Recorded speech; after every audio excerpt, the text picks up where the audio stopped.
What if there was a massive, secret drone strike that targeted Vladimir Putin, not at the Kremlin, but at his own private home? Well, that is the explosive claim from one particular military analyst that we're going to break down today. We're exploring an alleged assassination attempt on a scale that is, frankly, unprecedented. So let's get right to it. Was there an actual attempt on Putin's life? According to the analysts we're examining, the answer isn't just yes, it's an absolute, emphatic yes. He argues this wasn't some random drone getting through, but a highly calculated, direct assassination attempt. And just to be clear, we're not talking about a minor incident here. The source describes an attack on a completely unprecedented scale, aimed squarely at the Russian president at a location that is said to be deeply, deeply personal to him. Okay, so what are the specifics of this alleged attack? Let's break down the staggering numbers that are presented in this theory. The analyst puts a pretty specific number on it, a swarm of 91 drones. And crucially, he claims they weren't sent in stages or waves. Nope, it was one single, massive, coordinated push, designed to completely overwhelm any and all defenses. And to put that into perspective, the analyst calculates the combined explosive payload of this drone swarm at a staggering 5 tons. Just think about that for a second. Now, the alleged target wasn't the Kremlin, which is what you might expect. Instead, the analyst points to Putin's residence in Valdai. He argues this place is far more than just some official building. It's a place of deep personal importance to Putin. You know, an operation this complex would require some incredible planning and intelligence. So that leads to the big question. Who does the analyst claim was behind it all? The source is incredibly direct on this point. The analyst asserts that Ukrainian President Zelensky not only knew about the attack, but that it would have been impossible to pull off without very sophisticated help from foreign intelligence agencies.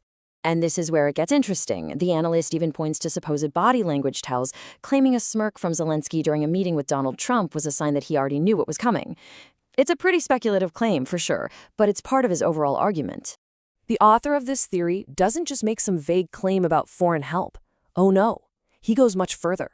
He actually names the specific Western intelligence agencies he believes were directly involved in the whole operation. He alleges that British and American intelligence, we're talking MI6 and the CIA, worked together to develop the operation. He also claims that French intelligence provided some crucial support and data for the strike. This brings us to the analyst's next major point, that this alleged attack wasn't just another military operation. In his view, it crossed some deeply personal and symbolic red lines for Vladimir Putin. So here's why that location, Valdai, is so significant, according to the source. The analyst frames it as more than just a home. He calls it a holy place for Putin, a spiritual center for Russian Orthodoxy. An attack here, in his view, is portrayed as a strike on something sacred. And to heighten the personal stakes even more, the analyst claims that at the time of the alleged attack, Putin's family, including his children and his grandchildren, were actually there at the residence. That makes it a direct threat not just to him, but to his entire family. To really underscore this point, the analyst contrasts the alleged Valdai strike with that previous drone incident at the Kremlin.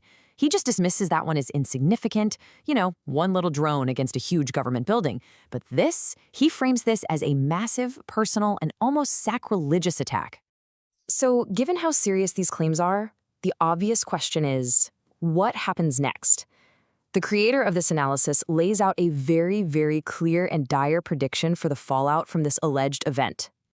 His conclusion is stark, and it's incredibly direct. He states that by crossing this line, President Zelensky has now become a primary target himself. In his words, a dead man walking. And according to the analysts, this isn't just a threat, it's a promise. He points to official Russian statements as proof that a response is already in motion, citing Foreign Minister Lavrov as having declared that the targets for retaliation have already been chosen. He then predicts a specific 3-part retaliation. First, devastating, crushing military strikes. Second, the deployment of new advanced weapon systems, like the recently unveiled Oreshnik hypersonic missile.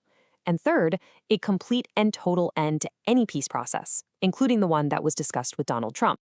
But here's maybe the most audacious part of the whole prediction, the part that deals with the geopolitical fallout.